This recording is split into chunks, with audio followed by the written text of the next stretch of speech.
सीधी एवं दिल्ली की प्रत्येक न्यूज का अपडेट सबसे पहले पाने के लिए चैनल को सब्सक्राइब करें और बेल आइकॉन प्रेस करें। शासन के निर्देशानुसार जिले में खरीफ सीजन के लिए फसल कटाई प्रयोग पटवारियों एवं ग्रामीण कृषि विस्तार अधिकारियों द्वारा किए जा रहे हैं।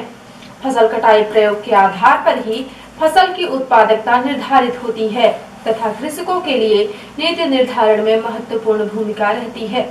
फसल कटाई प्रयोग सही ढंग से हो, इसके लिए कलेक्टर रविंद्र कुमार चौधरी द्वारा राजस्व अधिकारियों एवं कृषि अधिकारियों की ड्यूटी लगाई गई है। इसी क्रम में आज कलेक्टर श्री चौधरी ने स्वयं उपस्थित रहकर तहसील गोपद बनास अंतर्गत ग्राम पड़ला में धान फसल कटाई प्रयोग का निरीक्षण अवलोकन किया। इस अवसर पर तहसीलदार लक्ष्मीकांत मिश्रा, नायब तहसीलदार सौरभ मिश्रा सहित अन्य अधिकारी उपस्थित रहे। कलेक्टर श्री चौधरी ने उपस्थित ग्रामीण जनों से चर्चा कर जन कल्याणकारी योजनाओं के क्रियान्वयन की समीक्षा भी की।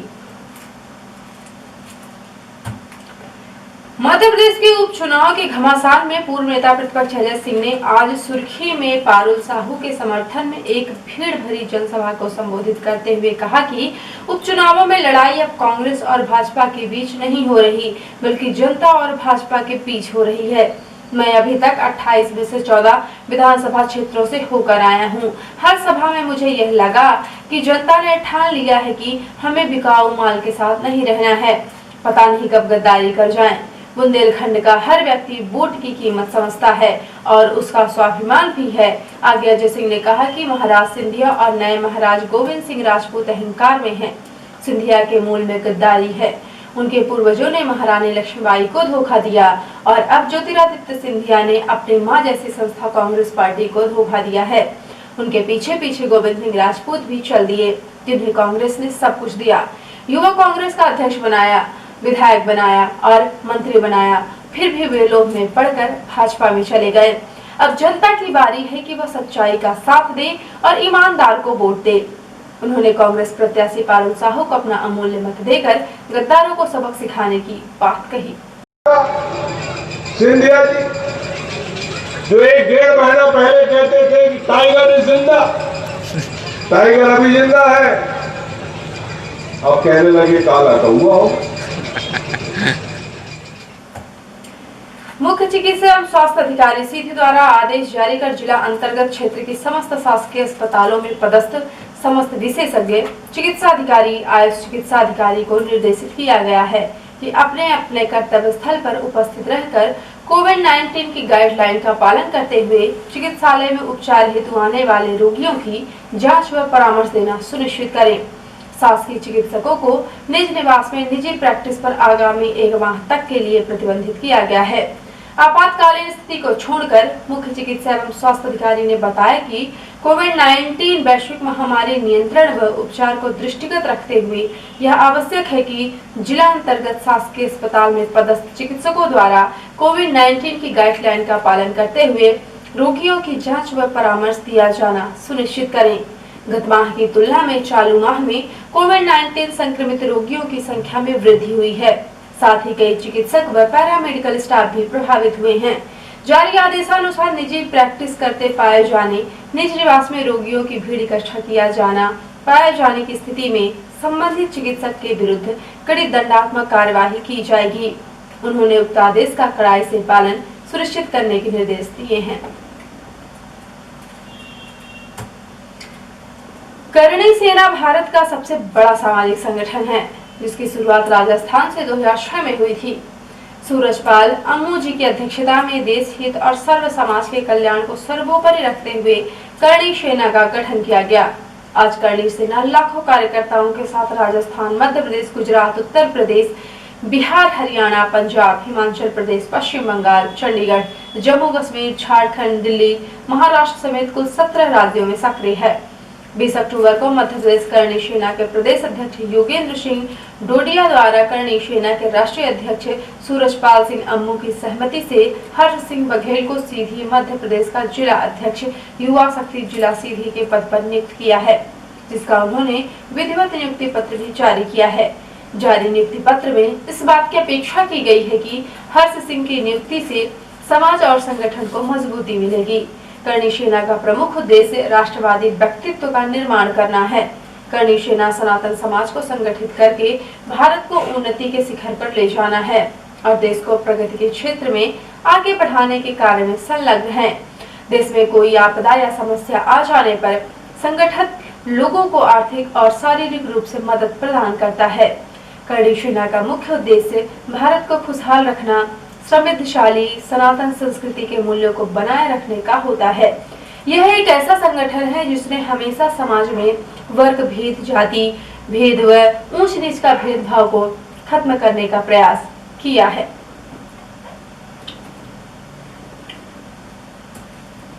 सीधी जिले के पुलिस अधीक्षक पंकज कुमावत ने ख्यात राशि बरामद पर 10,000 रुपए का इनाम घोषित किया है। उन्होंने कहा कि जो भी व्यक्ति ख्यानत की राशि बरामद कराएगा या ऐसी सूचना देगा जिसके आधार पर ख्यानत राशि बरामद हो सके, इनामी राशि के पुरस्कार से पुरस्कृत किया जाएगा। इनाम वितरण का अंतिम निर्णय पुलिस अधीक्षक का मान्य होगा। उन्होंने बताया कि थाना कोतवाली जिला सीधी के अपराध क्रमांक 598/2020 धारा 409, 420, 34 भारतीय दंड विधान का पंजीयन दिनांक 9/9/2020 को फरियादी Neeraj Bhatt, branch manager CMM infra system link company Jabalpur शाखा 1222 ने पियर टाउन लोडगंज जबलपुर की रिपोर्ट पर ATM कंपनी के कर्मचारियों आरोपी सतीश कुमार रावत एवं अनिल कुमार तिवारी दोनों निवासी पड़रा कॉलोनी सीधी के विरुद्ध किया गया है, जिसमें ATM कंपनी के कर्मचारियों द्वारा काफी धनराशि का ख्यानत किया गया है। उक्त के संबंध में अधिक जानकारी पुलिस अधीक्षक कार्यालय सीधी से प्राप्त की जा सकती है। थाना बहरी के अपराध क्रमांक 472/2020 मध्य प्रदेश राज्य सुरक्षा अधिनियम 1990 की धारा 34, जिसमें आरोपी गोलू गुप्ता पिता रतन लाल गुप्ता उम्र 26 वर्ष शाकिर पुरानी बस्ती बहरी का कलेक्टर सीधी द्वारा जिला बदल का आदेश पारित किया गया था, जिसमें आरोपी गोलू गुप्ता दिनांक 20 अक्टूबर को शाम पुरानी बस्ती में जिला बदल होने के बाद भी क्षेत्र में मिल गया, जिससे कलेक्टर सीधी के आदेश का उल्लंघन करने पर मिलने पर गिरफ्तार कर विधिक कार्यवाही उपरांत माननीय न्यायालय सीधी में पेश किया गया। न्यायालय द्वारा वारंट बनने पर पड़रा जेल दाखिल किया गया है। उक्त कार्यवाही में थाना प्रभारी कपूर त्रिपाठी के नेतृत्व में विवेचक एवं कार्यवाही उप निरीक्षक इंदिरा सिंह, महिला उप निरीक्षक मोनिका पांडे, सहायक उप निरीक्षक पुरुषोत्तम द्विवेदी, प्रधान 135 साधुलाल मिश्रा, आरक्षक 11 दिनेश सिंह, महिला सुधा सिंह का सराहनीय योगदान रहा। शारदीय नवरात्र के प्रारंभ होते ही सीधी शहर में जगह जगह, घर घर और मोहल्ले मोहल्ले में भक्तों ने मां दुर्गा की अनेक रूपों में प्रतिमाएं स्थापित की हैं और माता का दरबार सजाया हुआ है। भक्त मां का दरबार सजाकर रात दिन माता की सेवा में लगे हुए हैं। सीधी शहर के गांधी चौक में नव दुर्गा भक्त मंडल द्वारा मां दुर्गा और मां काली की भव्य प्रतिमा स्थापित की गई है। भक्तों ने यहां पर माता के दरबार को लाइट डेकोरेशन से बेहतरीन तरीके से सजाया हुआ है, जहां भक्त माता के दर्शन करने बड़ी संख्या में पहुंच रहे हैं।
आइटम विवाद में अब इमरती बोली, कमलनाथ की मां और बहन होगी बंगाल की आइटम। कभी शिवराज के हाथ खून से रंगे बताते थे सिंधिया, नोटबंदी पर उठाते थे सवाल, अब कहते हैं मोदी शिवराज के हाथ पे भविष्य सुरक्षित। सभी सरकारी कर्मचारियों को आना होगा ऑफिस। मध्य प्रदेश में आज से वर्क फ्रॉम होम खत्म। और भोपाल में मासूम से गैंग रेप, 6 साल की बच्ची से पड़ोसियों ने घर बुलाकर किया दुष्कर्म। और अब राष्ट्रीय हलचल। ट्विटर को भारत की चेतावनी, लेह को चीन का हिस्सा दिखाया, सरकार बोली देश की अखंडता का अपमान बर्दाश्त नहीं। बिहार में भाजपा का घोषणा पत्र, जुमला 19 लाख रोजगार का, लेकिन सीधे तौर पर सिर्फ 4 लाख सरकारी नौकरियों का वायदा। कंगना राणावत पर लगा न्यायपालिका के अपमान का आरोप, एक्ट्रेस के खिलाफ 10 दिन में 3 FIR दर्ज हुई। और बिहार का चुनावी दंगल, पीएम मोदी सासाराम से करेंगे एंट्री, गया भागलपुर में भी कई पाबंदियां लगी। और अब से प्रमुख हलचल, कलेक्टर रविंद्र कुमार चौधरी ने धान फसल कटाई प्रयोग का किया निरीक्षण।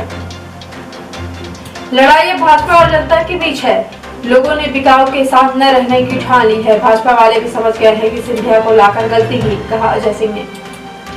सीधी जिले के शासकीय चिकित्सकों को निज निवास में निजी प्रैक्टिस पर आगामी 1 माह तक के लिए लगाई रोक। पुलिस अधीक्षक पंकज कुमावत ने ख्यात राशि बरामद कर 10,000 रुपए का इनाम किया घोषित। और सीधी शहर के गांधी चौक में नव दुर्गा भक्त मंडल ने मां दुर्गा और मां काली की भव्य प्रतिमा स्थापित की, माता के दरबार को लाइट डेकोरेशन से सजाया। तो ये थी आज की प्रमुख हलचल। यदि आप न्यूज फेसबुक पर देखते हैं तो पेज को लाइक और फॉलो करें, यूट्यूब पर देखते हैं तो चैनल को लाइक शेयर और सब्सक्राइब करना बिल्कुल ना भूलें। आप किसी भी न्यूज को तत्काल पढ़ने के लिए लॉगिन करें www.ntvIndianews.com। सीधी एवं विधि की प्रत्येक न्यूज का अपडेट तुरंत अपने फोन पर पाना चाहते हैं तो आप प्ले स्टोर से हमारा app NTV India news download करें और जुड़े रहे अपने आसपास की समस्त गतिविधियों से NTV इंडिया न्यूज के साथ। नमस्कार।